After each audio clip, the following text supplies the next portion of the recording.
Here is the space station. I think the main gist of what we were trying to achieve with this at the very, very beginning was the idea of this giant perimeter gun that orbits the Earth and is used for satellite defense. One thing I really liked about the space station was how you could actually really have a sense of where you were in the station with all the windows looking out onto the gun, like all these atrium spaces where you've got a lot of sight lines to other parts of the station that you later get to. Unlike the Pillar of Autumn, you really didn't have a sense of how big the structure was.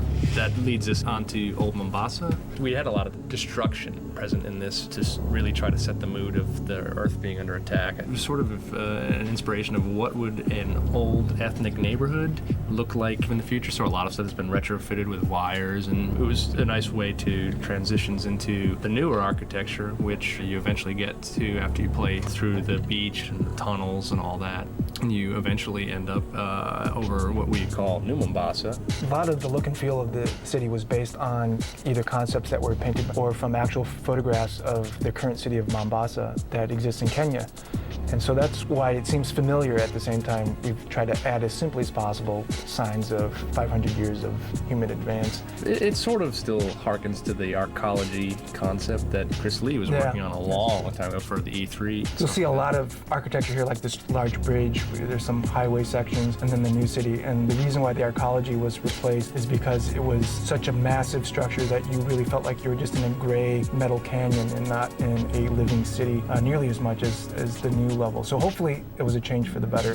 Gas giant. Dave's baby. His big, worked on this big for baby. Too long, too many years. It was satisfying to play through it. I played through it today, and I think successfully. The production half of it feels like, okay, this is where they're moving these odd canisters full of gas that they're farming. I think there's a good transition from that to the research area where this predates the Halos. Their idea for this is where they first sort of came into contact with the flood and had this horrible potential war in front of them, or infestation.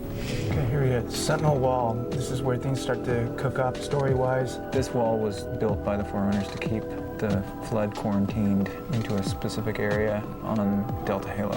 Even the exterior of the quarantine zone is supposed to reflect the barrenness and the lack of life that the Sentinels have been trying to instill in the area by starving it of light and energy and heat and all sorts of good things, and so that's why it's so cold. And we're now at High Charity. We definitely took a departure from the Covenant stuff that we did in Halo. We're able to squeeze the most out of the Xbox and actually do all the fancy curves and shiny surfaces that we had drawn out. We chose a different palette for colors.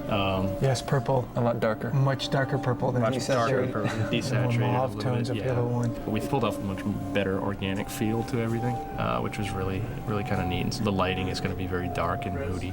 So now we're looking at the Delta Halo. It's really cool. It has a lot of beautiful water shots. I think some of the really good overgrowth throughout all of it.